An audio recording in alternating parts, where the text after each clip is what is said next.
जाकरनी English teacher के सभी दोस्तों को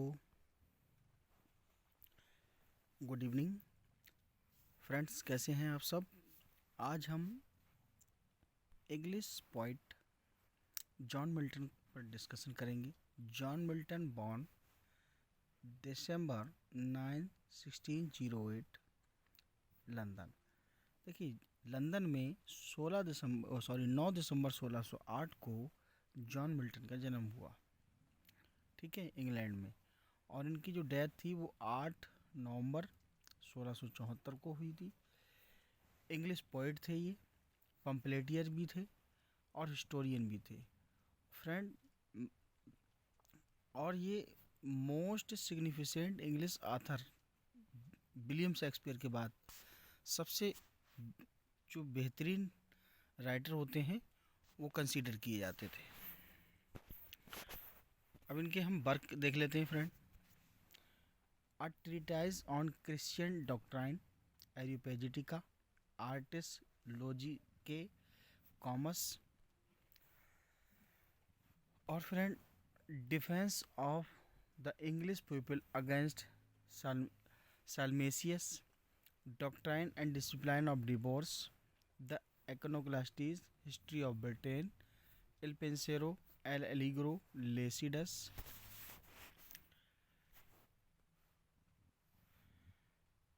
friends friends of reformation, of education, of touching church discipline in England, ये ऑफ रिफॉर्मेशन है। On Shakespeare, on the 5th of November, on the morning of Christ nativity, paradise lost, paradise regained, Samson agonist, the second defense of the English people by John Milton, Englishman, in reply an infamous book entitled Cry of the King's Blood, the tenor of kings and magistrate। अब देखिए, आगे discuss करते हैं।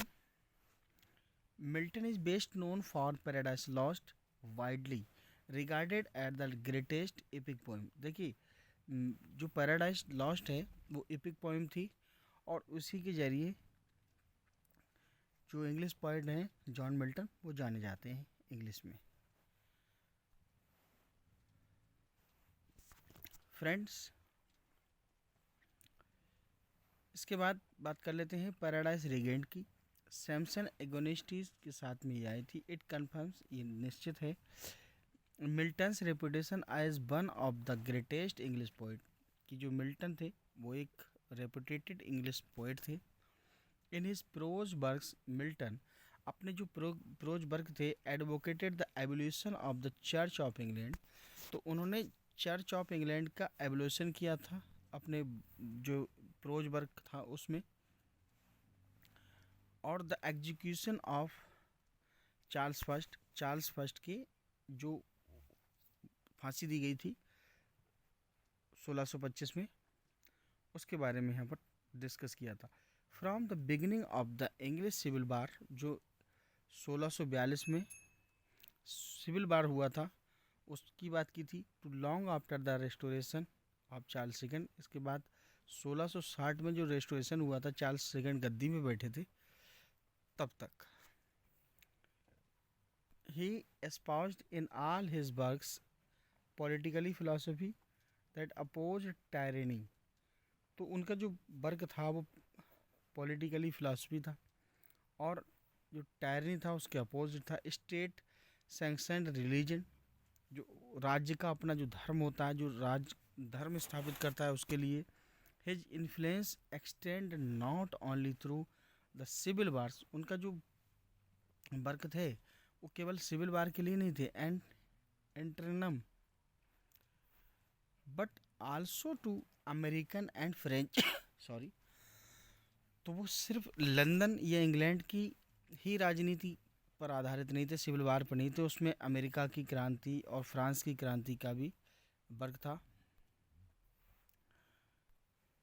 In this works on theology, जो work था, जो work थे, कार्य थे, उसमें जो धार्मिकता थी, ही वैल्यूड लिबर्टी ऑफ कंसाइंस, उन्होंने जो लिबर्टी थी कंसाइंस की उसको value the. Paramount importance of scripture, और एक स्क्रिप्चर जो था उसको ऊंचाई दी थी एज ए गाइड, एक पथ प्रदर्शक के रूप में। मैटर्स ऑफ द फेट, आस्था में का जो मामला था। रिलीजियस टॉलरेशन, धार्मिक जो सहानुभूति थी। Toward dissidents, as a civil servant, एक सिविल सर्वेंट के रूप में Milton become the voice of England Commonwealth, जो इंग्लैंड की कॉमनवेल्थ सभा थी उसकी आवाज़ बन गए थे आफ्टर 1649, 1649 के बाद। Through his handling of its international correspondence and his defence of the government, जो अंतर्राष्ट्रीय पत्र व्यवहार होता था, जो कम्युनिकेशन होता था, उसमें defence of the government against polemic attacks from abroad, जो विदेशी आक्रमण होते थे उसके लिए मिल्टन जो थे वो वर्क करते थे। मिल्टन्स पैटर्नल ग्रैंडफादर, मिल्टन के जो दादाजी थे रिचर्ड, बाज अ स्टांच रोमन कैथोलिक थे, हु एक्सपीरियंस हिज सन, उन्होंने अपने पुत्र को हटाया। जॉन द पोइट्स फादर, इनके पिता जो थे वो भी जॉन मिल्टन ही थे। The family home in Oxford side में घर था।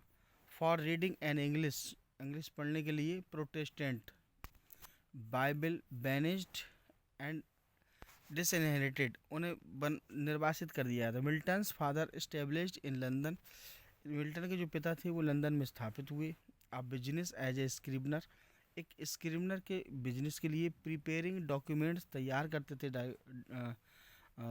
डॉक्यूमेंट्स को, पत्रों जो कागजात होते थे उनको तैयार करते थे। लीगल ट्रांसैक्शन, जो संवैधानिक ट्रांसैक्शन होते थे। He was also money lender, वो साहूकार भी थे। And he negotiated with creditors of arrange for loan on behalf of his client, और वो जो लोन दिलवाते थे, लोन का प्रबंध कराते थे अपने क्लाइंट के लिए। ही एंड हिज वाइफ, वो और उनकी पत्नी Sarah Jeffrey, whose father was a merchant tailor, उनके पिता जो थे वो मर्चेंट टेलर थे। Had 3 children who survived their sorry earlier, जो उनके जिंदगी के प्रारंभिक जो वर्ष थे तब तक जीवित रहे।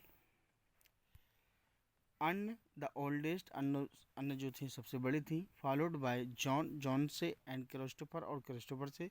दो क्रिस्टोफर बिकम आ लॉयर, इसलिए क्रिस्टोफर जो थे एक लॉयर बन गए। और आ रॉयलिस्ट, एक शाही। And perhaps a Roman Catholic, शायद वो रोमन कैथोलिक थे। He maintain throughout his life, उन्होंने इसको मेंशन किया अपनी सारी ज़िंदगी। A cordial relationship with his older brother, अपने बड़े भाई के साथ में, क्योंकि कैथोलिक और रोमन कैथोलिक थे और प्रोटेस्टेंट थे, उनके बीच में हमेशा कंट्रास्ट रहता था। आफ्टर द स्टुअर्ट मोनार्की के बाद रिस्टोर्ड 1660 में जो रेस्टोरेशन आया, Christopher among others may have interceded to prevent the execution of his brother the elder John Milton. तो जो इन्हें भी फांसी दी जा रही थी, इन्हें भी सज़ा हो रही थी, लेकिन इनके जो भाई थे क्रिस्टोफर, उन्होंने इनको बचाया। Who fostered culture interests as a musician and composer, जो म्यूजिशियन थे, कंपोजर थे। Enrolled his son John at Saint Paul's school में, प्रोबेबली इन 1620 में। And employed tutors to supplement his son's formal education, और एक ट्यूटर यानी tuition पढ़ाने वाले का प्रबंध किया था इन्होंने, उनकी जो प्रारंभिक शिक्षा थी उसके लिए। Milton was privately tutored by Thomas young, तब थॉमस यंग के द्वारा जॉन मिल्टन को शिक्षा दी गई थी प्राइवेट ट्यूटर के रूप में। और वो जो थॉमस यंग जो थे वो स्कॉटिश प्रेसबाइटेरियन थे, who may have influenced his gifted student in religion and politics, उनके जो स्टूडेंट था वो धार्मिक और राजनीति में, while they mention contact across subsequent decades, कुछ दशकों तक उनके अंदर जो सब्सिक्वेंट था वो था। At Saint Paul's Milton's, Saint Paul के जो फ्रेंड थे Milton's befriended Charles Diodati, ठीक है, चार्ल्स डिडोती थे उनके मित्र। अ फेलो स्टूडेंट, एक साथी विद्यार्थी, who would become his confident through young adulthood, जो बचपने से ही उनके विश्वास पात्र थे। ड्यूरिंग हिज अर्ली ईयर्स, अपने प्रारंभिक वर्षों में Milton may have heard sermons by the poet John done.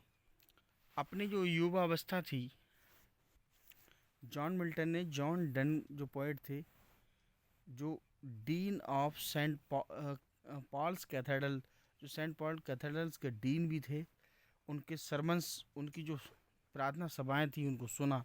Which was within view of his school, जो उनके स्कूल के विचार थे।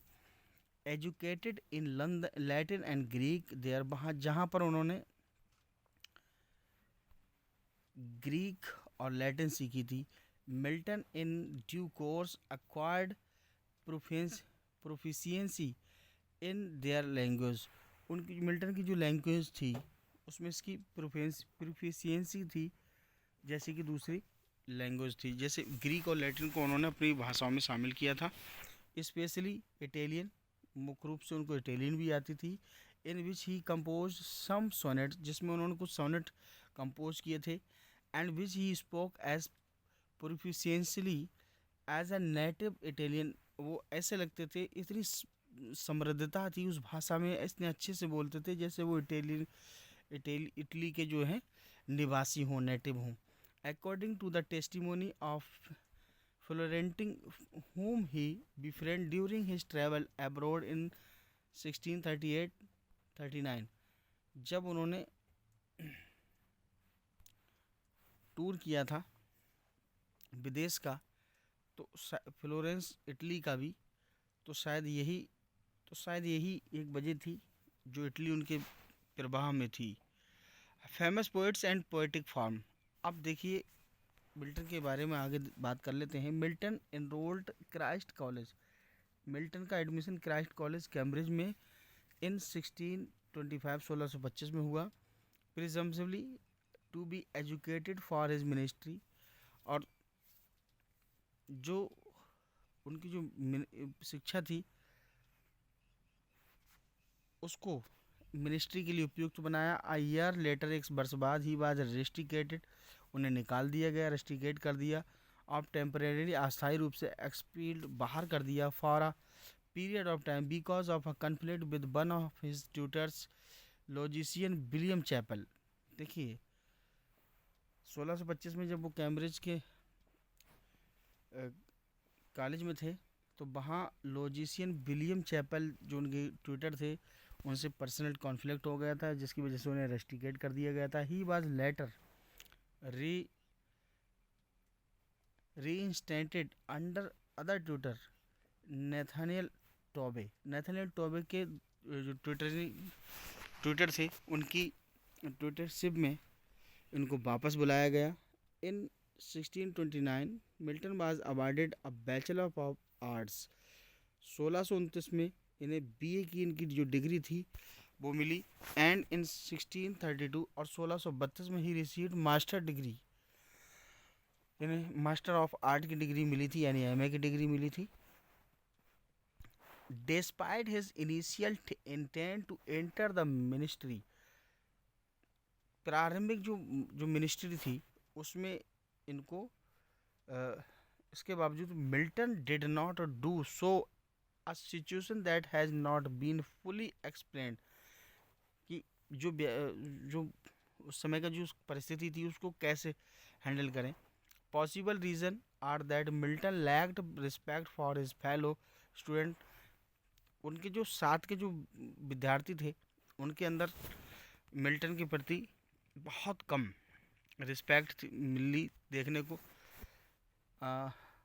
Who were planning to become ministers but whom he considered ill equipped academical और is Puritan inclination. देखिए ये Puritan विचारधारा के थे और उनके साथ ही जो थे वो प्रोटेस्टेंट कैथोलिक थे, which become more radical as he matured cast him to dislike the hierarchy.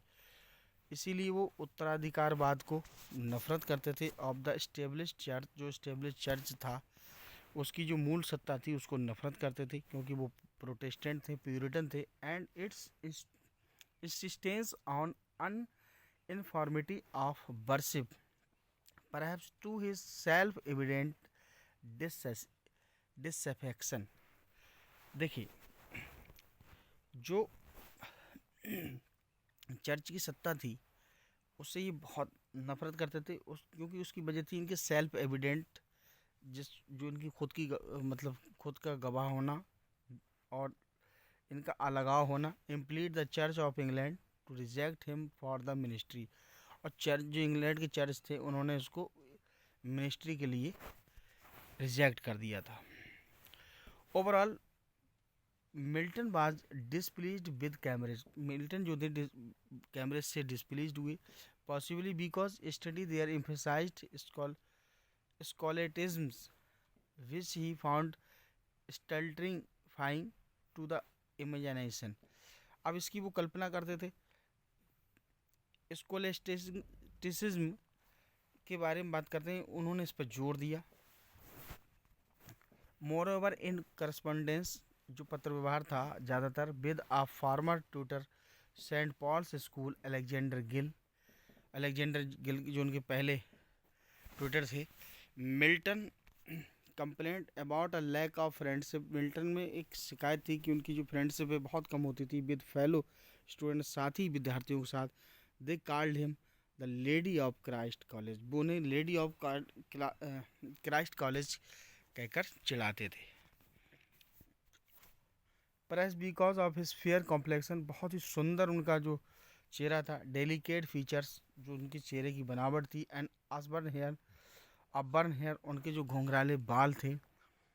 नॉनथलेस, बिल्कुल नहीं, मिल्टन एक्सील्ड एकेडमिकली, बिल्कुल विद्यार्थी के रूप में थे। एट कैम्ब्रिज में he composed several academics exercise called प्रोल्यूजन।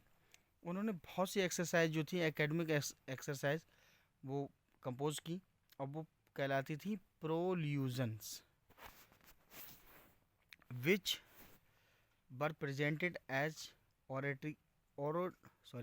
ओरेटोरिकल performance, जो मौखिक रूप से परफॉर्मेंस होती थी। In the manner of debate, बहस के मुद्दों पर।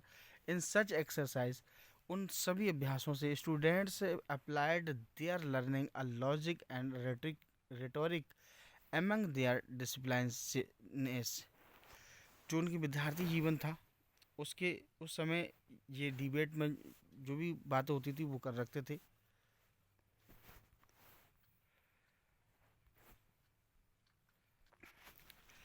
इन 1632 में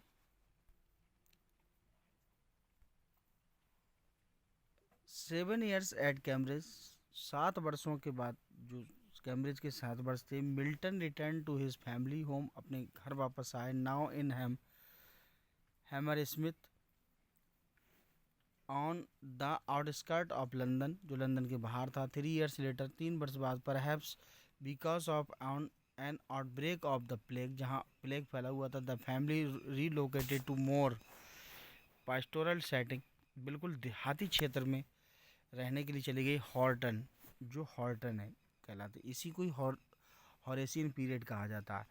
इन बकिंगम शायर, जो बकिंगम शायर में था। इन दीज टू लोकेशन, इन 2 लोकेशनों में मिल्टन स्पेंट अप्रोक्सीमेटली 6 years, इन्होंने बिल्कुल 6 वर्ष बिताए। इन स्टडीज रिटायरमेंट, अपनी जो पढ़ाई थी उससे छोड़कर। During which he read Greek and Latin author chiefly, इन्होंने मुख्य रूप से लैटिन और ग्रीक के लेखकों को पढ़ा। विदाउट गेनफुल एम्प्लॉयमेंट, बिना किसी लाभपूर्ण पद के। Milton was supported by his father during this period, इस पीरियड में मिल्टन के पिता ने उनको सपोर्ट किया। ट्रैवल अब्रोड, अब देखिए विदेशी यात्राएं जो उन्होंने की थी। In 1638 accompanied by man servant, अपने जो मानव नौकर था उसके साथ में, Milton undertook a tour to continent for about 15 month, 15 महीनों के लिए उन्होंने कॉन्टिनेंट का जो टूर किया। Most of which he spent in Italy, ज़्यादातर समय इटली में बिताया। प्राइमरीली रोम, मुख्य रूप से रोम एंड फ्लोरेंस, रोम और फ्लोरेंस में जो इटली के शहर थे। The Florentine academies specially appealed to Milton, जो फ्लोरेंस की जो एकेडमी थी उसने मिल्टन से अपील की थी। And he befriended young members of the Italian literati, जो इतालवी साहित्य था उसके लोगों से जो यंग थे उनसे इनकी फ्रेंडशिप हुई। Who similar humanistic interest he found gratifying invigorated, तो इनके अंदर भी वो गुण आए थे जो मानवता के गुण उसमें थे। By their admiration for him he corresponded with his Italian friends, उसके बाद भी इनकी जो मित्रता थी, पत्र व्यवहार था, वो बढ़ना रहा। हिज रिटर्न टू इंग्लैंड, जब ये इंग्लैंड वापस चले गए, इटली के इनके जो दोस्त थे उनके साथ में। दो हालांकि he never saw them again, दोबारा उन्होंने उनको नहीं देखा। वाइल इन फ्लोरेंस, इटली के फ्लोरेंस में। मिल्टन आल्सो मीट, मिल्टन मिले विद गैलीलियो के साथ who was under virtual house arrest, उस समय उनको हाउस अरेस्ट कर रखा था क्योंकि गैलीलियो ने दूरबीन बनाई थी, तो उनको जो था हाउस अरेस्ट कर दिया था। उन्होंने बाइबल के सिद्धांत को गलत साबित करने की कोशिश की थी गैलीलियो ने। The circumstances of this extraordinary meeting, उनकी जो मीटिंग थी जो एक्स्ट्राऑर्डिनरी थी, whereby a young Englishman about 30 years old gained access to the aged and blind astronomer, जो खगोल शास्त्री थे, जो अंधे और उम्रदराज, उनसे उनकी मुलाकात हुई थी। आर अननोन, अपरिचित थे। Galileo would become the only contemporary who Milton mentioned by name in Paradise Lost, Galileo ही एकमात्र जो कंटेम्प्रेरी थे उनको पैराडाइज लॉस्ट में जॉन मिल्टन साहब ने मेंशन किया था। वाइल इन इटली, जबकि इटली में Milton learn of the death in 1638 of Charles Diodati, जब वो मिल्टन इटली में थे तो उनके जो मित्र थे, उनके जो फ्रेंड थे चार्ल्स डिओडेती, 1638 में उनकी मृत्यु हो गई थी, जो सेंट पॉल स्कूल के उनके कंपेनियन साथी थे, बचपन के बॉयहुड के बहुत ही क्लोसेट फ्रेंड थे। Possibly victim of the plague, शायद वो प्लेग से पीड़ित थे। He also learn of impending civil war in England, उनके समय में भी इंग्लैंड में सिविल वार हुआ। News that cost him to return home sooner, इसी वजह से वो वापस घर आ गए। देन एंटिसिपेटेड, जो उस समय की अपेक्षित थी। बैक इन इंग्लैंड, वापस इंग्लैंड में। Milton took up residence in London, उनको लंदन में रहने को मिला। Not far from Bread Street, हालांकि जो ब्रेड स्ट्रीट से नहीं थे। Where he had been born, जहाँ वो पैदा हुए। In his household were John and Edward Phillips son of his sister, उनके जो बहन के बच्चे थे जॉन और एडवर्ड फिलिप, जो उनकी जो बहन के बच्चे थे अन, जिनका नाम था अन, हुम ही ट्यूटर्ड, जिनको उन्होंने पढ़ाया। जब ये घर पे रहे तो इन्होंने अपनी बहन के जो बच्चे थे जॉन एंड एडवर्ड फिलिप्स, इनको इन्होंने एजुकेटेड किया, पढ़ाया, शिक्षा दी। Upon his return he composed an elegy in Latin, वापसी में इन्होंने अपने घर वापसी में जब ये घर वापस आए तो इन्होंने एक एलेजी लिखी थी, इसका नाम था एपिटेफियम डेमोन्स एपिटेफ, विच कमेमोरेटेड डियोडेटी को समर्पित थी, एपिटेफियम डेमोनिस। ठीक है, इसके बाद हम बात कर लेते हैं early translations and poems of John Milton, जो ट्रांसलेशन थे, अनुवाद थे और कविताएं थी जॉन मिल्टन की। अब उन पर चर्चा करेंगे, उन पर डिस्कस करेंगे। By the time he return to England, जब वो इंग्लैंड लौटे 1639 में, Milton had manifested remarkable talent as a linguist and translator and extraordinary versatile as a poet. तो लिंग्विस्टिक का मतलब है वो द्विभाषीय थे, उनके अंदर ये टैलेंट था, और ट्रांसलेटर यानी अनुवादक थे। Extraordinary versatility as a poet, एक कवि के रूप में जो विविधता थी वो भरी हुई थी। While while at Saint Paul's as as 15 years old student, जैसे वो 15 वर्ष की उम्र में सेंट पॉल जो स्कूल था, मिल्टन हैड ट्रांसलेटेड पाम 114 फ्रॉम द ओरिजिनल हिब्रू। तो उन्होंने 114, जो पाम 114 थी उसको हिब्रू से ट्रांसलेट किया था। A text that recounts the liberation of the Israelites, जो इजराइलियों की आज़ादी के लिए थी, फ्रॉम इजिप्ट, मिस्र से। This translation into English was a poetic paraphrasis, हालांकि जो काव्यात्मक थी, हीरोइक कपलेट में लिखी गई थी, रैम थी, आम्बिक पेंटामीटर उसकी, ठीक है। एंड लेटर बाद में he translated and paraphrased the same पाम इनटू ग्रीक, और दोबारा इन्होंने उसको ग्रीक में उसी को अनुवाद किया, पहले हिब्रू से किया था। Beginning and such work early in his childhood, बचपन में उनके जो शुरुआती जो वर्ग था कंटिन्यूड लगातार इनटू अडल्टहुड, जो युवावस्था की ओर था, स्पेशली फ्रॉम 1648 टू 1653, 1648 से और 1653 तक मुख्यतः a period when he was also composing pamphlets against the Church of England। उन्होंने कुछ पम्पलेट थे वो भी कंपोज किए थे जो इंग्लैंड इंग्लैंड के चर्च के अगेंस्ट थे।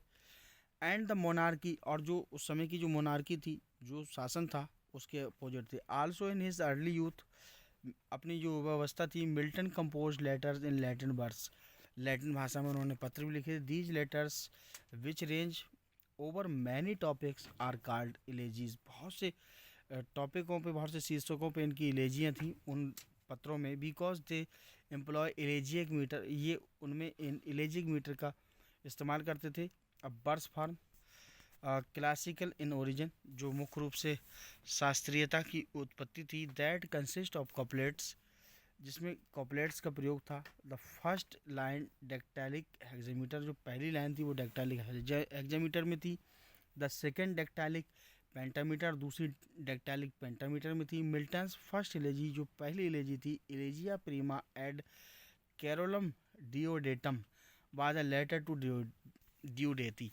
तो जो उनकी जो पहली इलेजी थी वो इलेजिया प्रीमा एड कैरोलम डियोडेटम, जो उनके मित्र थे डियोडेटी, उनको समर्पित थी। वो was a student at export, उस समय जब वो एक्सपोर्ट के विद्यार्थी थे। वाइल मिल्टन अटेंडेड कैम्ब्रिज, जबकि मिल्टन ने कैम्ब्रिज को अटेंड कर लिया था।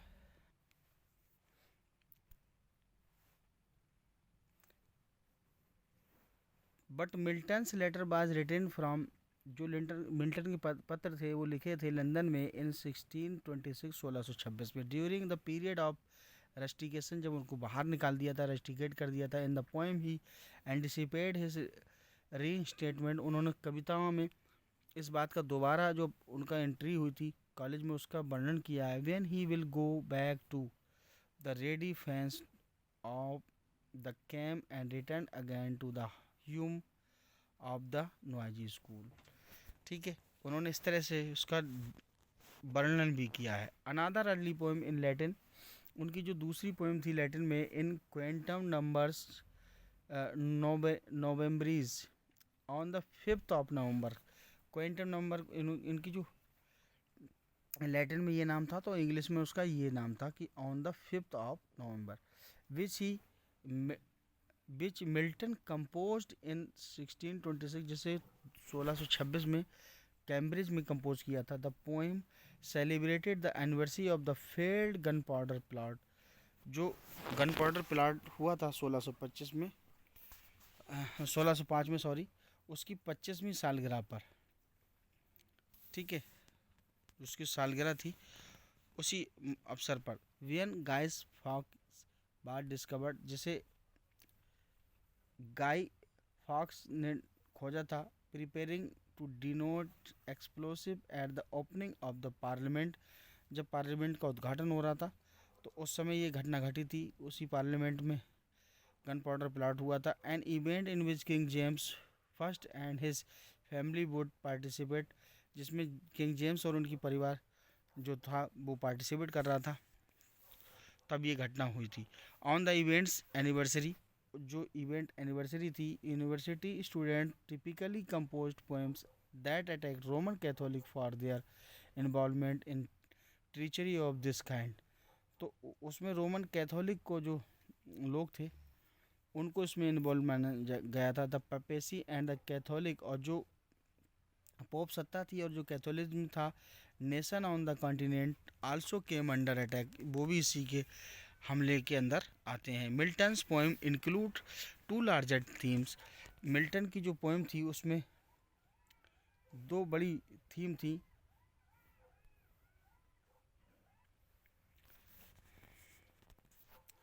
जिसमें Paradise Lost that evil perpetrated by sinful humankind, जो मानव, जो पाप युक्त मानव है, वो उसके अंदर बुराइयां हैं। Be contracted by providence and that God will bring greater goodness out of the evil, जो ईश्वर है वो लोगों की बुराइयां अपने अंदर उनके अंदर से निकालता है, इसलिए वो महान है।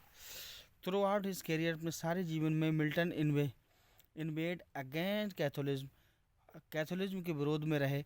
दो during the his travels in Italy इन 1638-39, 1638 और 39 में जब उनकी यात्रा हुई थी इटली में, he developed cordial personal relationship with Catholics, उनके जो दिली रिश्ते हुए थे वो कैथोलिकों के साथ में हुए थे, including high ranking official who oversaw the liberty at the victim Vatican, और वो वेटिकन की आज़ादी के लिए थे सॉरी वेटिकन की लाइब्रेरी के लिए, ठीक है। चलिए आगे देख लेते हैं। इन 1628, 1628 में Milton composed an occasional poem on the death of fair infant dying of a cough, उन्होंने एक बच्चे के ऊपर एक पोएम लिखी थी, on the death of a fair infant dying of a cough, which mourns loss of his niece, अपनी भतीजी अन्य के लिए, the daughter of his older sister, उनकी जो बड़ी बहन थी उसकी बेटी थी। Milton tenderly commemorate the child, उस बच्चे के लिए रोए थे। हु वाज 2 years ओल्ड, जो केवल 2 वर्ष की थी। The poem concedes classical allusion and theological overtones emphasize that the child entered the supernal realm because the human condition having been enlightened by her bright presence, उसकी जो छोटी सी उपस्थिति थी उसने मानव जीवन के लिए एक सुपरनल की वास्तविकता का कार्य किया। Ill suited to bear her any longer, जो बाद में ज़्यादा दिनों तक जीवित नहीं रही। इन दिस अर्ली पीरियड, इसी जो प्रारंभिक समय था, Milton principal poems included, Milton की जो बहुत अच्छी पोएम थी वो आई थी on the morning of the Christ nativity, on Shakespeare, और उसके बाद on Shakespeare and so called companion poems L'Allegro और एल पेंसिरो, और जो कंपेनियन जो पोएम थी म्यूजिकोलॉजी जिसे कहते हैं, एल एलिग्रो और एल पेंसेरो, ये भी आई थी। मिल्टन 6th एलेजी, मिल्टन की जो छठी एलेजी थी, एलेजिया सेक्स्टा,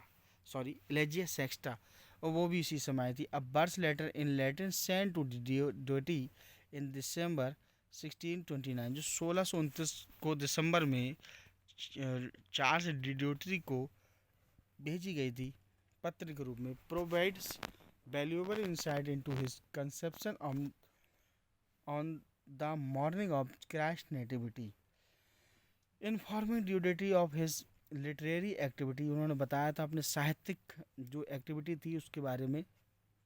Milton's recount that he is singing the heaven descending king, the bringer of peace and the blessed time promised in the sacred books, the infant cries of our God and his stabling under a mean roof who with his father governs the realms above। ठीक है, इसके बाद बात करते हैं, आगे discuss कर लेते हैं। आगे जो डिस्कस होगा वो ये है, the advent of the Christ child, जो ईश्वर का जो क्राइस्ट का बच्चा है, he continues result in the pagan gods being destroyed in their own shrine। उसको ईश्वर ने डिस्ट्रॉय कर दिया है। इन इफेक्ट इसके कारण Milton likens Christ to the source of light, जो क्राइस्ट है उनको प्रकाश का स्रोत मिल्टन मानते हैं। That by dispelling the darkness of the paganism initiate the onset Christianity, इस जो क्रिश्चियनिटी है उसमें जो अंधकार आ रहा है उसी के लिए। And silence the pagan oracles, और जो पैगन के ऑरेकल्स हैं उसके लिए साइलेंस ही है, यानी शांति है। Milton summary in the sixth इलेजी, जो छठी उनकी इलेजी थी, makes clear his central argument on the morning of Christ nativity, जो क्राइस्ट नेटिविटी थी उसके अगेंस्ट थी। That the Godhead's descent and humiliation is crucially to the Christ child triumph, जो Christ child के जो विजय है उसको, उसकी जो अवनति है और उसका जो अपमान है, through his exercise of humility, जो उसका अपमानपन का जो बार बार अपमानित किया जा रहा था, the godhead on behalf of humankind becomes victorious over the powers of death and darkness, जो मृत्यु है और अंधेरा है उस पर उनकी विजय है। इसके बाद बात कर लेते हैं on Shakespeare. Though composed in 1630, 1630 में ये कंपोज हुई थी। First appeared anonymously as one of the many encomiums in the second folio, जो सेकेंड फोलियो आया था 1632 में विलियम शेक्सपियर का के प्लेज का, उसमें ये छपी थी। It was Milton's first publish poem, सबसे पहली छपने वाली इंग्लिश की पोएम थी। In the 66th line epigram, Milton content that no man made monument is a suitable tribute to Shakespeare's achievement. और मिल्टन ही जो थे उन्होंने सबसे पहले उनको श्रद्धांजलि दी थी। According to Milton, Shakespeare himself created the most enduring monument to befit his genius, अपने आप के लिए उन्होंने मोन्यूमेंट खुद बनाए थे। The readers of the play, जो पाठक थे नाटकों के, who transfixed with awe and wonder, बड़े उत्सुकता और आश्चर्य में थे, बिकम लिविंग मोन्यूमेंट्स, जो उनके जीवित मोन्यूमेंट थे, हो गए थे। A process renewed at the generation through the panorama of time, जो समय का पैनोरमा थे।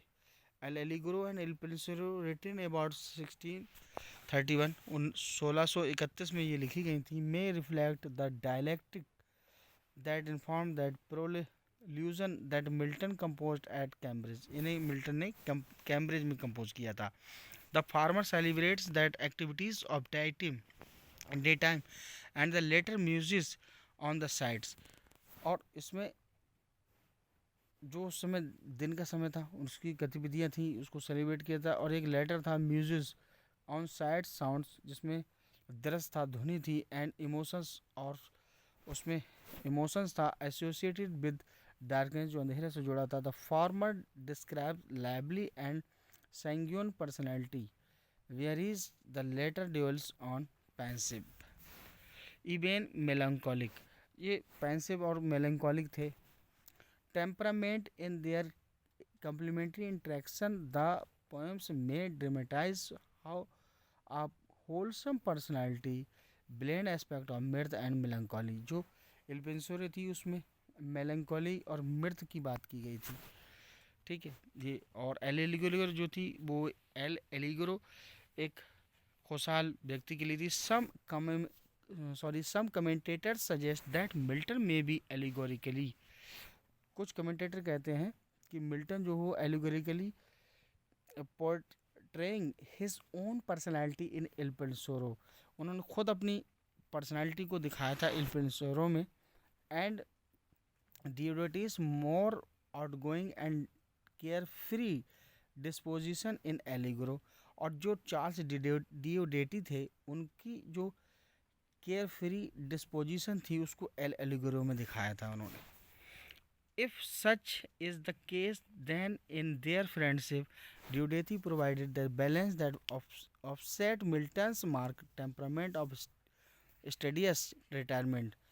और जो चार्ल्स ड्यूडेटी थे उनकी जो फ्रेंडशिप थी उसको ये बताता है कि उनकी जो स्टडी से रिटायरमेंट थी वो कैसी थी. अब हम बात कर लेते हैं कॉमस और लेसिडस की.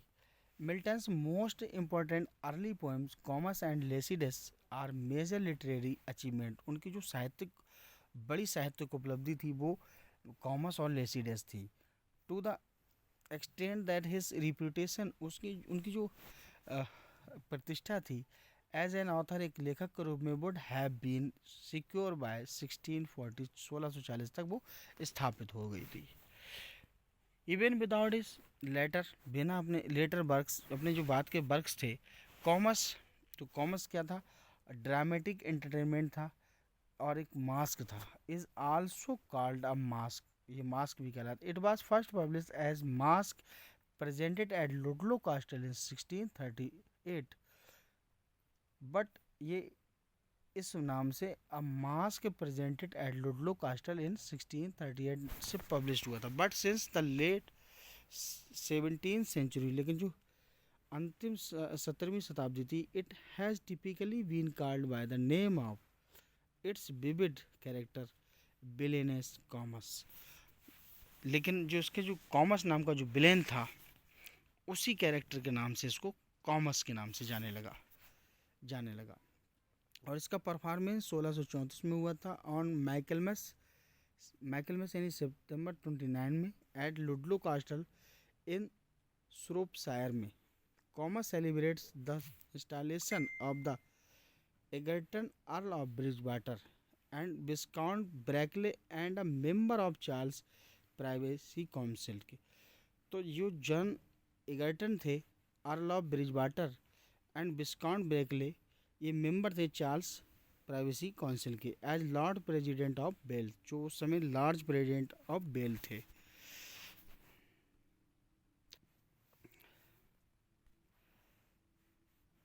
The installation was attended by Egerton's wife and children. उस समय जो एगर्टन की जो वाइफ थी और उनके जो बच्चे थे उनकी उपस्थिति थी. Later Alice 15 years old, John 11 years old and Thomas 9 years, ये उनके बच्चे थे, एलिस, जॉन और Thomas. Had part in the dramatic entertainment, उन्होंने इसमें ड्रामेटिक एंटरटेनमेंट में हिस्सा लिया था. अदर कैरेक्टर्स इंक्लूड थायरेसिस, उनके जो दूसरे कैरेक्टर थे वो थायरेसिस थे. The attendant spirit to the children Sabrina, और जो अटेंडेंट स्पिरिट थी वो सबरीना थी. A nymph of the river Severn and Comus a necromancer, जो सीड्यूसर था और नेक्रोमेंसर था कॉमस. ठीक है. Henry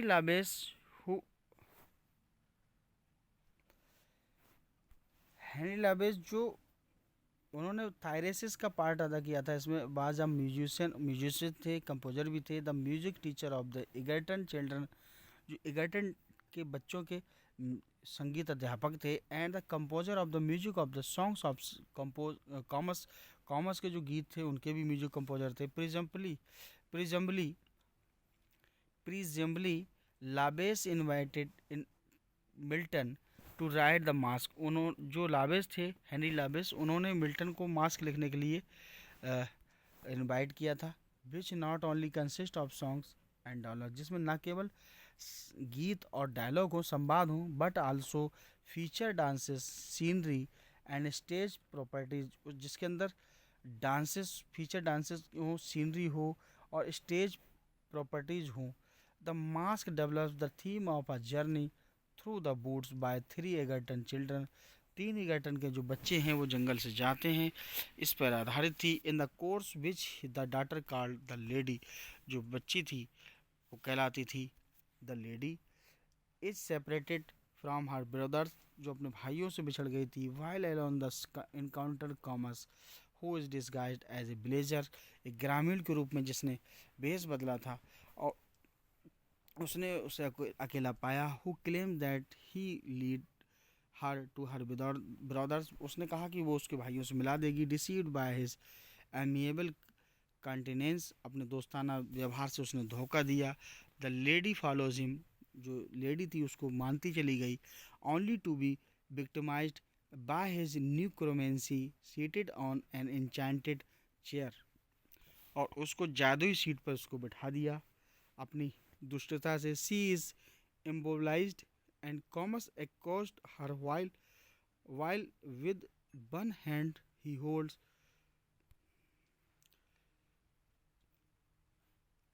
holds necromancer's bond, and with other he offers a bezel with a drink. एक हाथ में उसने उसको पकड़ रखा था, दूसरे हाथ में उसके प्याला था।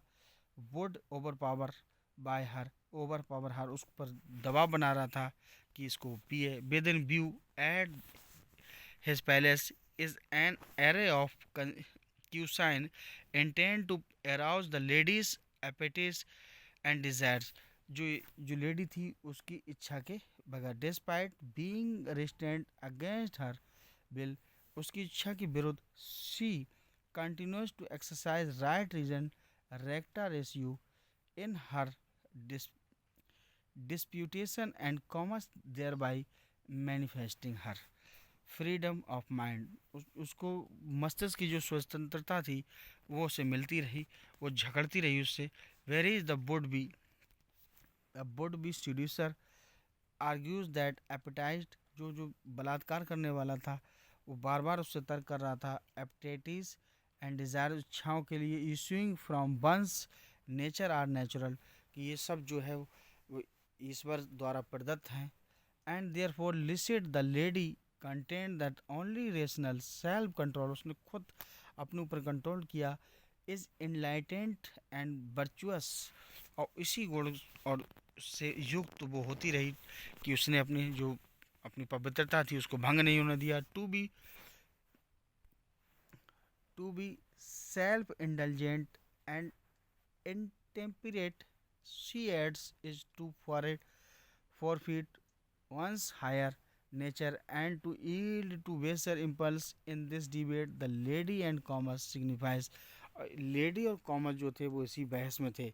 साउल एंड बॉडी, शरीर और आत्मा, ratio and libido, sublimations and sensualism, virtues and vices, गुण और अपगुण, मोरालिटी और इमोरालिटी, इसी पशुपेश में, इसी कसमकस में थी। In the line with theme of the journey and distinguish Comus, the lady has been deceived by the guile of a treacherous character, उसने जो लेडी थी उसको धोखा दिया अपने ट्रीचरस कैरेक्टर से। Temporarily bailed and besieged by sophistry and disguised as wisdom, और उसने अपनी बुद्धि का परिचय दिया। As the continues to assert the freedom of mind and exercise her free will, अपनी स्वतंत्र इच्छा, अपनी जो मस्तिष्क की स्वतंत्रता थी। By resistance event defiance, she is rescued by the attendant spirit, तब वो रेस्क्यू की गई अटेंडेंट स्पिरिट के द्वारा।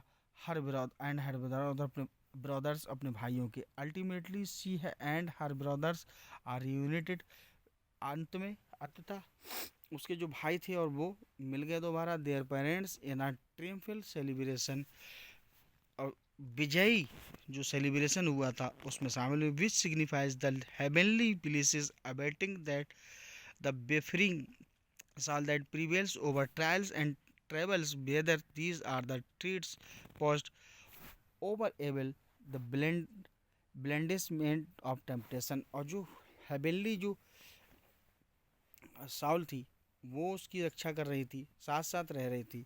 लेट इन 1637, 1607 में मिल्टन कंपोज्ड अ पास्टोरल एलेजी कॉल्ड लेसिडस, 1637 में उन्होंने एक पेस्टोरल एलेजी लिखी जिसका नाम था Lycidas, which commemorates the death of a fellow student of Cambridge. उनके जो कैम्ब्रिज के मित्र थे एडवर्ड किंग, उनकी मृत्यु पर कमेमोरेट्स करते हुए यानी दुख व्यक्त करते हुए लिखा था। हु ड्राउन तो डूब गए थे वाइल क्रॉसिंग द आयरिश सी, जो आयरिश सी को पार कर रहे थे। पब्लिश्ड इन 1638, 1638 में छपी। इन जस्टा एडुअरेडो किंग नेफेरेओ obscures in memory of Edward King. A completion of elegies by Cambridge student Lycidas is one of several poems in English, whereas most of others in Greek. बहुत सी जो poem थी उनकी वो ग्रीक और Latin में थी, लेकिन यही पोएम जो थी वो इंग्लिश में थी। एज अ पेस्टोरल एलेजी, एक पेस्टोरल एलेजी के रूप में, often considered the most outstanding example of the genre, जो इस जेनर का बहुत ही बेहतरीन उदाहरण माना जाता है। Milton's poem is richly allegorical, मुख्य रूप से ये एलिगोरिकल थी। किंग इज कॉल्ड लेसिडस, जो उनके मित्र थे एडवर्ड किंग, वो लेसिडस कहलाते। अ सेपर्ड्स नेम, जो गैरिया का नाम था, the recurs classical elegy. By choosing this name Milton signals his participation in the tradition of memorising a loved one through pastoral poetry. तो जो पेस्टोरल पोएट्री थी उसमें मिल्टन ने जो ट्रेडिशन होता था, चलन था, उसी में उसको लिखा था। और इसकी जो प्रैक्टिस थी वो कहाँ से थी, वो एंशिएंट ग्रीक सिसिली से थी, थ्रू रोमन कल्चर, जो रोमन कल्चर से होकर आई थी। Into the Christian middle edges, जो ईसाई मध्य युगों की थी, एंड अर्ली रेनेसा, और जो प्रारंभिक रेनेसा की थी। The poems speakers a persona for Milton's own voice, इसमें जो पोएम के स्पीकर थे वो मुख्य रूप से मिल्टन की अपनी आवाज़ थी। इज़ अ फेलो शेफर्ड, वास्तविक साथी गडरिया था।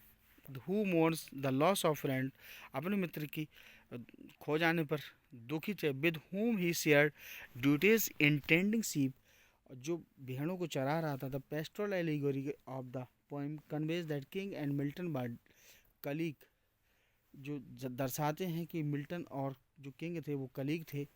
Whose studies interest and academic activities, जिनकी जो पढ़ने की रुचियाँ थी, जो एकेडमिक एक्टिविटीज़ थी, बर सिमिलर, बिल्कुल समान थी, एक जैसी थी। वो भी एक राइटर थे। In the course of commemorating King the speaker challenge in demand justice oblique, उन्होंने डिवाइन जस्टिस को चैलेंज किया कि इतनी जल्दी उसने मुझसे क्यों छीन लिया।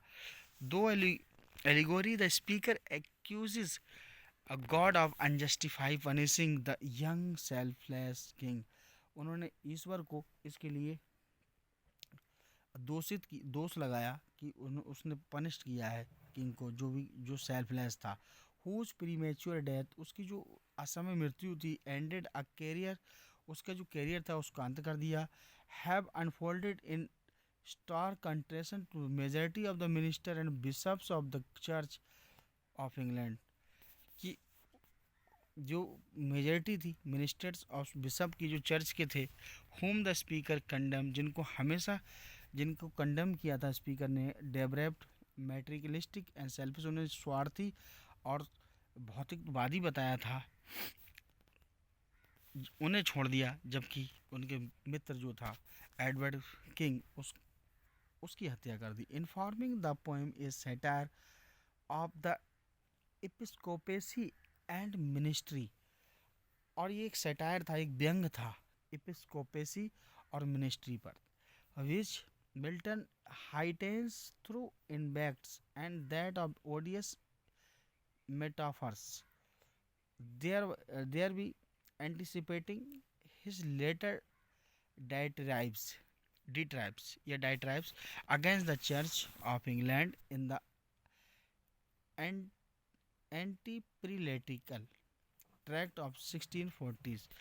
और जो उनके जो चर्च के विरुद्ध वो जो पत्र थे वो इसी बात के लिए थे कि जो डिट्राइब था, जो चर्च के खिलाफ माहौल बना था, जो बिशप बर्मिन इन्फेंस्ड शीप, वो एक भेड़ की तरह थे, and consuming their inners Milton depicts that prelates in stark contrast to the ideal and the good shepherd. एक अच्छे गडरिये के रूप में it's recounted the gospels according to John.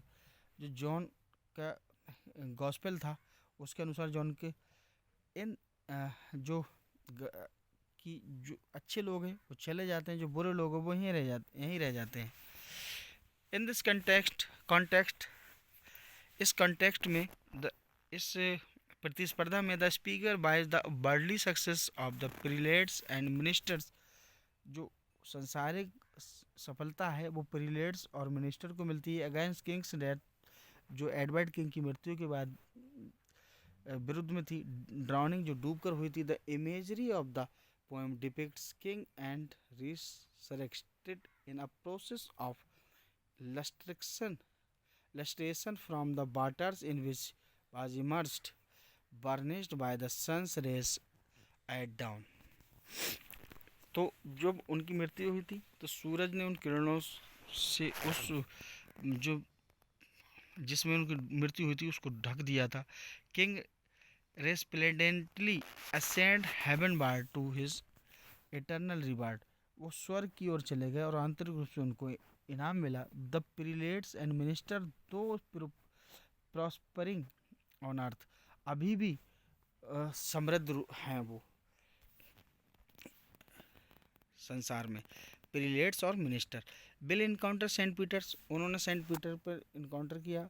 In the afterlife who will smite them in an act of retributed justice, उन्होंने बाद में इसे रिट्रीब्यूटेड जस्टिस भी कहा। Though Milton reveals on king's vocation as a minister, जो राजा के जो मिनिस्टर हैं, ही also acknowledge that his Cambridge colleague was a poet, उनका जो कैम्ब्रिज का कलीग था वो पोइट था। Whose death prevented him from establishing a literary reputation, उसकी जो मृत्यु थी उसकी जो लिटरेरी रेपुटेशन थी उसको स्थापित करने में रोका उसकी मृत्यु ने। Many commentator suggest that in Kings Milton created an alter ego, जो अपनी अहम बात था उसको बाहर निकाला था उन्होंने। विद किंग्स प्रीमेच्योर डेथ, जो असमय मृत्यु थी किंग की, reminding Milton that vicissitudes of bed can interrupt long-standing aspiration and deny to fulfillment of one's talent, whether ministerial or poetic।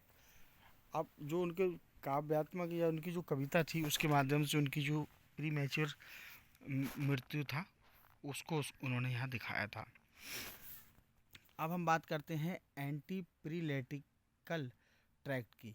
Having returning from abroad, जो अब्रोड से वापस आए 1639 में, Milton turn his attention from poetry to prose, poetry से prose की ओर उनका जो ध्यान गया। In doing so he enter the controversies, जो उस समय की कंट्रोवर्सीज होती थी surrounding the evolutions of the church of England and the royalistic government, जो उस समय की शाही सरकार थी और चर्च था इंग्लैंड का उसके विरुद्ध में।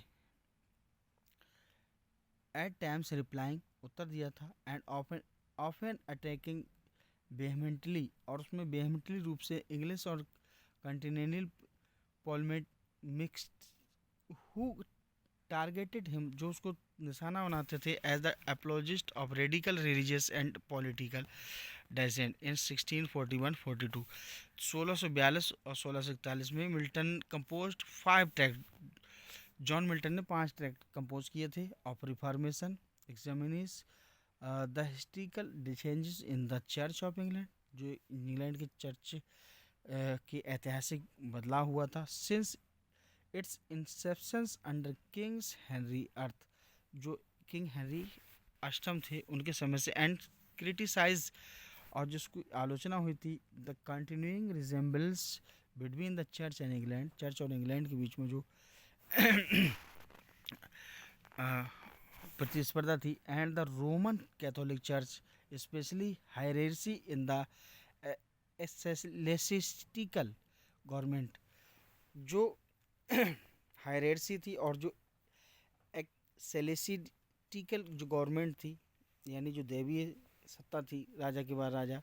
इन this tract and others. Milton also attention to resemblance between the ecclesiastical and political hierarchy in England. इस पर उनका ध्यान लोगों का आकर्षित किया, suggesting that monarchical civil government influenced the similar structure of the church. बिल्कुल चर्च की तरह ही जो मोनार्क है, जो वहाँ की जो शासन सत्ता है, उस पर उसका प्रभाव सत्ता चर्च का प्रभाव है. ही likewise decreased undoubtedly complicated arguments of the theologians. उनके जो थियोलॉजियन धार्मिक जो लोग थे, धार्मिक गुरु थे, उनसे उनकी बहस होती थी, आर्गूमेंट होते थे. whereas he praised that simplicity and clarity of scripture. जो स्क्रिप्चर की सिंपलिसिटी और यानी उनका उनकी जो भोलापन था और क्लैरिटी जो स्पष्टता थी उसकी बात करते थे. इन अनादर ट्रैक्ट, उनके दूसरे ट्रैक्ट में, this period the reason of church government, जो चर्च के गवर्नमेंट की बात थी, Milton appears to endorse Scottish Presbyterianism as a replacement for the episcopal hierarchy of the church of England. जो एपिस्कोपी हायरार्ची थी इंग्लैंड चर्च की, उस पर इन्होंने लिखा. A few years thereafter he came to realize, कुछ समय बाद उन्हें महसूस हुआ, Presbyterianism could be as inflexible, वो ऐसी लचीली थी, as the Church of England in matters of theology, जो धर्म के जो धर्मशास्त्र था उस इंग्लैंड का कि चर्च का, वो नहीं बदला जा सकता था. And he become more independent, वो अधिक स्वतंत्र हो गए. फ्रॉम एस्टेब्लिश्ड रिलीजन, धर्म को स्थापित करने के लिए, ऑल काइंड्स आर्गुइंग, सभी प्रकार के तर्कों से, the supremacy of scripture and for the conscience, इसकी कमी हुई, इसकी बढ़ोतरी हुई, of each believer as the guide to interpretation, सभी जो आस्था वाले थे उनका इनको इंटरप्रिटेशन कर रही थी. In other tract from the period 1641 to 42, 1641-1642 तक इन्होंने an apology against a pamphlet लिखी थी. Milton verges on autobiography as refutes scurrilous allegations attribute of bishop John Hall. Joseph Hall जो उस समय के बिशप थे उनके बारे में लिखा था. अब इसके बाद डिवोर्स ट्रैक्ट लिखे थे जब तलाक इनकी हुई थी. Soon after the controversy Milton become embroiled another conflict, दूसरे संघर्ष में वो लिप्त हो गए थे.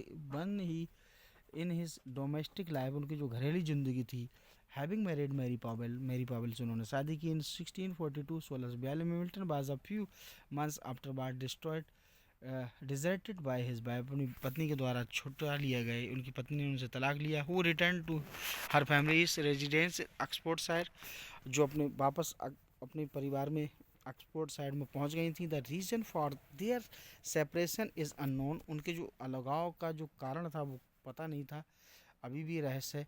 दो perhaps Mary added to royalist inclination of her family, जो मैरी पावेल थी उनका शाही परिवार से संबंध था, शायद यही कारण था. बेरीज हर हस्बैंड बास प्रोग्रेसिवली एंटी रॉयलिस्ट, जो उनके पति थे वो एंटी रॉयलिस्ट थे, यानी शाही परिवार से या शाही जीवन से वो नफरत करते थे. और परहैप्स शायद डिस्क्रिपेंसी इन देयर एजेस, उनकी जो उम्र का जो डिस्क्रिपेंसी थी, यानी बड़ा अंतराल था. ही वाज 34, वो 34 के थे, एंड सी वाज 17, वो 17 की थी. Lead to a lack of mutual understanding, उनके बीच में जो म्यूचुअल अंडरस्टैंडिंग थी उसकी कमी थी. During her absence of approximately 3 years, 3 वर्षों तक Milton may have been planning marriage to another, दोबारा शादी करने के लिए उन्होंने मन बनाया. बट आफ्टर मैरिज रिटर्न, जब मैरी वापस हुई, she and Milton evidently overcame the causes of their estrangement, जो उनका जो कारण था उनके जो अलगाव का. 3 daughters, 3 उस समय उनकी 3 पुत्रियां थीं, Anne, Mary and Deborah. Were born, जो पैदा हुई थी. But a son John died, एक पुत्र था जो मर गया था जॉन नाम से. मिल्टन्स वाइफ, मिल्टन की पत्नी, डाइड इन 1652 1652 मर गई after giving birth to Deborah, Deborah को जन्म देकर। ड्यूरिंग हिज डोमेस्टिक स्ट्राइप, उनका जो जीवन की जो स्ट्राइप थी, घरेलू जीवन की, आफ्टर हिज वाइफ्स डेसरेशन, उनकी जो पत्नी की डेसरेशन थी, Milton probably began to frame the argument over 4 prose text. उन्होंने 4 प्रोज टेक्स्ट लिखते थे, the doctrine and the discipline of divorce 1643। In last second edition उनका 1644 में आया था। The judgment of Martin Bucer's concerning divorce 1644। इसके बाद ट्रैक्टा कॉर्डन 1645 एंड कोलेस्टेरियन 1645, ये 4 ट्रैक्ट आए थे। Whether or not his personal experience with Mary affected his views on marriage. हालांकि इसमें मैरी की जो उनकी मैरी से शादी जो थी, उसके जो पर्सनल व्यू थे वो उनको प्रभावित करते। Milton mounts a cogent radical argument for divorce. तर्क के जो डिवोर्स थी उसके खिलाफ, तलाक के खिलाफ उनके तर्क थे इसमें। N argument inform by the concept of personal liberty and individual वोल्यूशन। जो पर्सनल आज़ादी थी, व्यक्तिगत आज़ादी थी, और जो व्यक्तिगत वॉल्यूशन थे, उनके जो अधिकार थे जिनका उल्लंघन किया गया। The latter being instrumental in maintaining or ending marriage, जो इंस्ट्रूमेंटल इन मेंटेनिंग, जो एंडिंग मैरिज थी यानी शादी तोड़ने के लिए बनाए गए थे। For Milton marriage depend on the compatibility of the partners. जो मिल्टन की जो ज़िंदगी थी, जो शादी थी वो उनके जो पार्टनर्स थे उन पर आधारित थी। And to maintain a marriage, और शादी को उसमें मेंटेन किया गया, that is without mutual love, बिना परिपक्व प्रेम के, and sympathies violates one's personal liberty, कोई जो अपनी व्यक्तिगत आज़ादी है, इन सच सरकमस्टांसेस, बिल्कुल उन्हीं परिस्थितियों में the marriage has already ceased, ख़त्म हो जाती है। In his later divorce tracts, उनके जो डिवोर्स ट्रैक्ट लेटर थे, मिल्टन बटरेसेस हिज आर्गूमेंट्स, अपने जो तर्क थे उनको उन्होंने बताया विद सिटेशन ऑफ स्कॉलर्स, जो पढ़ने वाले थे उनकी इसकी ओर ध्यान खींचा। Such as the 16th century, 16वीं शताब्दी में reformer Martin Bucer and with biblical passage that he marshal as proof text. जो मार्टिन बूसर थे उन्होंने बाइबल से इसके प्रूफ किया था। ट्रैक्ट ऑन एजुकेशन, उनके एजुकेशन पर ट्रैक्ट जो थे वो उनके बारे में बताते हैं, उसको डिस्कस करते हैं। अबाउट द टाइम, उस समय, that the first and second edition, पहला और दूसरा edition, the doctrine and discipline of divorce appeared, जब डॉक्ट्राइन और डिसिप्लिन का पहला एडिशन आया था, दूसरा पहला। Milton published of education, Milton ने ऑफ एजुकेशन को 1644 में पब्लिश कराया। In line with the ideal of the Renaissance gentleman, इस लाइन के साथ कि Renaissance gentleman,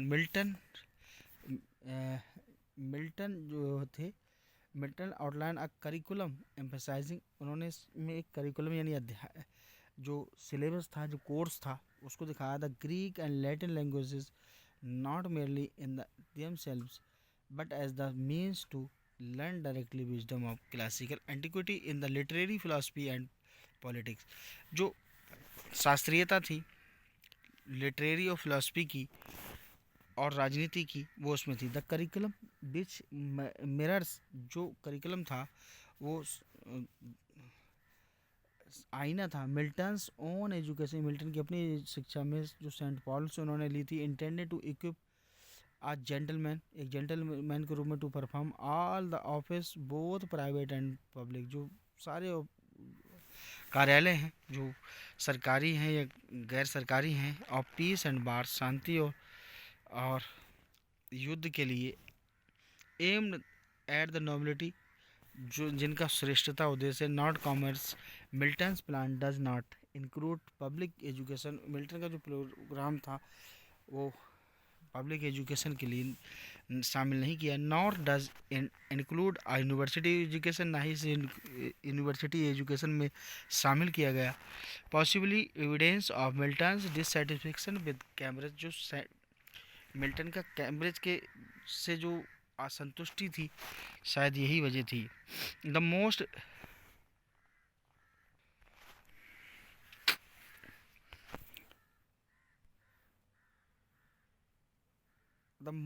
renowned tract by Milton's Areopagitica, और सबसे अच्छा उनका जो ट्रैक्ट था उस 1644 में एरिपेजिटिका, विच अपोज गवर्नमेंशियल लाइसेंसिंग, जिसने सरकारी लाइसेंस की बात विरोध किया था, of publication of procedures of censorship, जो प्रेस की स्वतंत्रता के लिए था। Milton content that government insisted of the expression of uniform, जो एक्सप्रेशन ऑफ यूनिफॉर्म था, बिलीव आर टायरेनिकल, जो बिल्कुल शाही रूप से था।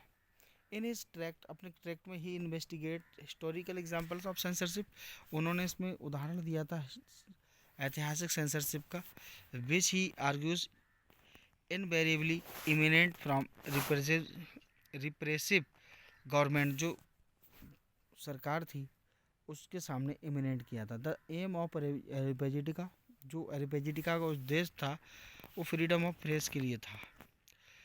इसके बाद सेम टाइटल पे आइसोक्रेटिस, जो डायरेक्ट टू एरिपेगस, जो आइसोक्रेट था वो एरिपेगस की बात उन्होंने की थी। ये इसमें इन्होंने क्लासिकल ऑरेशन लिया था।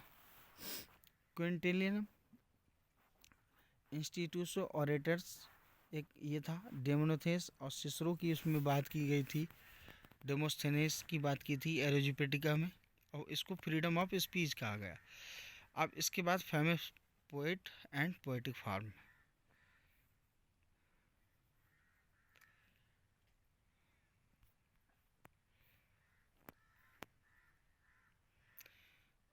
Anti monarchical anti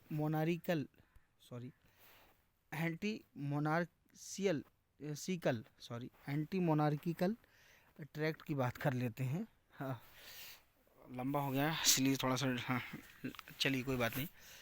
counter balancing the anti prelatical tract of 1641 to 1642, 1642, 1641 और 1642 के जो एंटी प्रेलेटिकल ट्रैक्ट जो थे उनकी बात हो रही है 1649 से 1650 तक, जो एंटी मोनारिकल पॉलिमिक के रूप में थे।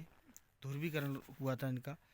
मिल्टन ने कंपोज किया भी अलाई टू दोज हु, तो ये कौन कौन से थे इनको देख लेते हैं। The tenure of kings and magistrate, जिसमें टेनर ऑफ किंग्स और मजिस्ट्रेट की बात थी 1649, जो 1649 में थे। चार्ल्स सेकंड की बात, उस समय चार्ल्स सेकंड जो थे उनके एग्जीक्यूशन जो था। दो not published until after his death, जब तक उनकी मृत्यु नहीं हुई थी 30 जनवरी 1649, 30 जनवरी 1649 को चार्ल्स फर्स्ट की जो मृत्यु हुई थी, फांसी लगाई गई थी उन्हें। Argues abolition of tyrannical kingship and execution of tyrants, तो टाइनिकल जो किंगशिप थी और उसके जो एग्जीक्यूशन था उसको ट्रिटाइज किया गया था। इसमें क्लासिकल एंटिक्विटी थी इसकी। फादर्स ऑफ द चर्च जो थे, political philosopher of the early modern era and reformation theologian थे, जो वो सारे के सारे इसमें यहाँ पर उन्होंने दिखाया था। इसके बाद कॉमनवेल्थ की बात होती है, जो काउंसिल ऑफ स्टेट थी जिसे कॉमनवेल्थ सभा कहते हैं, उसके ओलिवर क्रॉमवेल उसके जब बने शासक। Milton was interested with the duties of translating, उन्हें मिल्टन को, जॉन मिल्टन साहब जो थे, इन्हें फॉरेन करस्पॉन्डेंस के लिए ट्रांसलेट करने के लिए ड्यूटी पर लगाया गया था। ड्राफ्टिंग रिप्लाईज, कंपोजिंग पेपर, जो रिप्लाई करते थे, पेपर कंपोज करते थे। नेशनल एंड इंटरनेशनल अफेयर्स की बात होती थी। स्टेट पर एड्रेस्ड जो संबोधित किए जाते थे। And serving as an apologist, उन्होंने एक अपोलॉजिस्ट के रूप में, और Commonwealth against attack from abroad, जो युद्ध होते थे विदेशों के विरुद्ध, उसके लिए काम करते थे। In this role as an apologist, एक अपोलॉजिस्ट के रूप में, Milton received the council of states assignment to refute Eikon Basilike image of the king, उन्हें कहा गया। दिस वाज पब्लिश्ड इन 1649, तो इसे 1649 में पब्लिश कराया गया था। किंग्स बीहेडिंग, जो राजा को फांसी दी गई थी। Subtitle the true portraiture of his sacred majesty in his solitude and sufferings, Eikon Basilike portrays late kings as pious, इस नाम से। ठीक है, इसके बाद में toward his caring toward his subject, अपने जो सब्जेक्ट था उसका ध्यान रखते थे। जेंटल टूबार्ड हिज फैमिली, उनके परिवार के प्रति सज्जनता थी। Though putatively a personal account of Charles himself, जो चार्ल्स खुद जो थे। The work was written by one of supporters bishop John Gauden, John Gauden ने उनके सपोर्ट में लिखा था। Affecting arousing sympathy in England, England में उसको सिंपैथी हासिल हुई थी। मार्टिर इन हिज रिब्यूटल, अब इन्होंने एक वर्क लिखा था इकोनोक्लास्टिस 1649 में। इमेज ब्रोकर, इकोनोक्लास्टिस का अर्थ है image breaker. Milton shattered the image of the king's projective Eikon Basilike. ठीक है, तो इसमें एक इमेज ब्रोकर का रूप में भी लिखा था। इस Milton cites Shakespeare's portrayal of Richard duke of Gloucester, तो जो शेक्सपियर के जो पोर्ट्रेट थे Richard duke of Gloucester, Richard third में एनालॉग उन्होंने लिखा था। डिस्गाइड द पिटेंसी ऑफ पिटी की बात की थी जिसमें। Soon after white Milton participated in major controversies against two polemics of the continent, Claudius Salmasius, Claude de Saumaise और फ्रेंचमैन एंड अलेक्जेंडर मोरस जिसे कहते हैं, who was Scottish French Charles second while living in exile, जबकि Charles second जो थे वो वनवास में थे, फ्रांस में थे। Is thought to have enlightened Salmonis to compose a Latin tract intent for a continental audience, जो continental audience थी उसके लिए उन्होंने ट्रैक्ट लिखवाया था। चार्ल्स सेकंड की जब एजुकेशन हुआ था, ठीक है, तो इंग्लिश मैन जो थे वो उसको देख रहे थे। Universally acknowledged as a reported scholar, Salmasius posed a formidable challenge to Milton, तो ये मिल्टन के लिए एक चैलेंज की तरह आए थे। साल्मोनियस, इनकी जो रेपुटेशन थी वो पूरे संसार में प्रसिद्ध थी। Whose task was to refutal argument, जो आर्गूमेंट को रिफ्यूटल करना थी।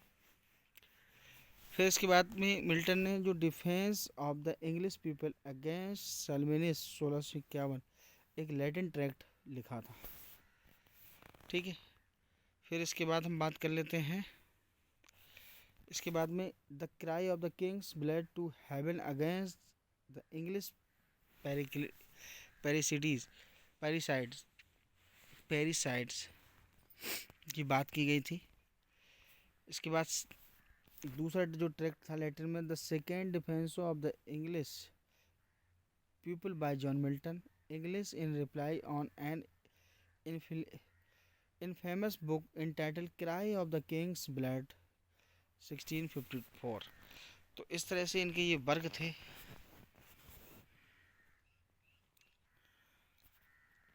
फिर मिल्टन जो थे वो ग्लाइकोमा की वजह से टोटली ब्लाइंड हो गए थे। The cry of the king's blood की जब बात होती है तो ब्लाइंडनेस जो थी वो बताया जाता है कि गॉड की तरफ से उनको पनिशमेंट मिला था जब वो टोटली अंधे हो गए थे।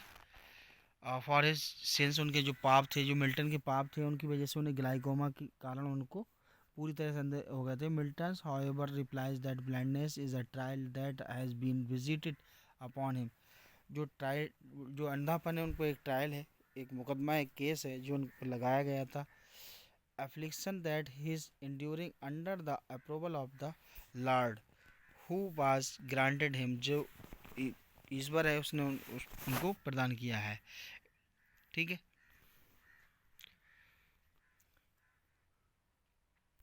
इसके बाद हिस्ट्री वर्क जो था उनका जॉन मिल्टन का, तो वो हिस्ट्री ऑफ ब्रिटेन 1670 था, जिसमें उन्होंने हिस्ट्री की बात की है। इसमें किंग आर्थर का वर्णन है और venerable Bede, Geoffrey of Monmouth की बात है 16 and 17 century. Raphael Holinshed chronicle से इन्होंने लिया था, विलियम कैम्डेन से इनका जो कुछ तथ्य लिए गए थे। और इसके बाद हिस्ट्री ऑफ ब्रिटेन जो थी वो अधूरी थी, अनकम्प्लीट थी, इसमें नॉर्मन कॉन्क्वेस्ट की बात है। ठीक है, तो फ्रेंड 16वीं शताब्दी में जो रेनेसा का इन्होंने जिक्र किया था, इसमें ह्यूमनिज्म की, मेडिएवल की, ये सारी की सारी ग्रामर, रेटोरिक, लॉजिक की बात की थी इन्होंने। इसके बाद में जॉन मिल्टन की De Doctrina Christiana on Christian doctrine के ऊपर इन्होंने जो लिखा था वो लगभग 1655 या 1660 के बीच में लिखा गया था। इसके बाद उनकी जो अनफिनिश्ड मैन्यूस्क्रिप्ट है, तो पब्लिक रिकॉर्ड ऑफिस लंदन में अभी भी है, उसको खोजा गया है। और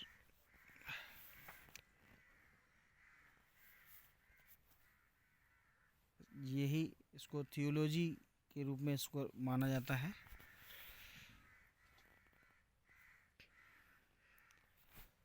तो फ्रेंड